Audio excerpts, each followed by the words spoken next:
Bibili tayo pandesal.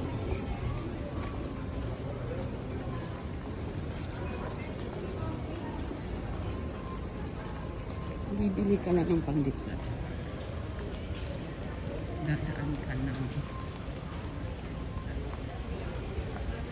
metro station here in Guatemala.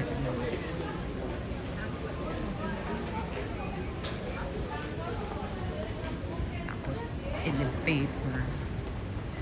Ganun kasi siya.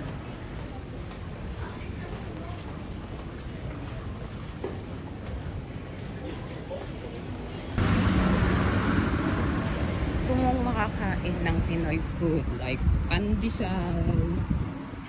Ito yun. We're going to Panadero. 8:30 in the morning.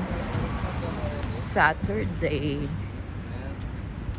Ito ay sobrang init. Grabe.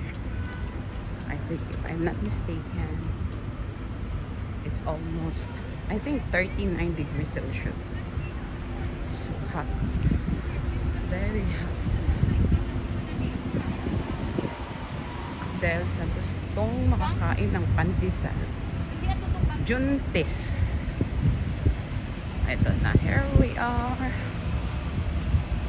We are the dreamers. And let's make it happen. Pandesal, Panadero.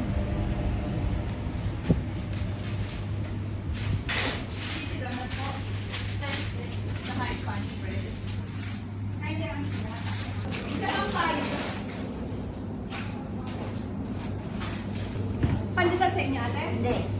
Spanish bread. Brother, pandesal? Isa pang dos? Spanish bread po, isang order.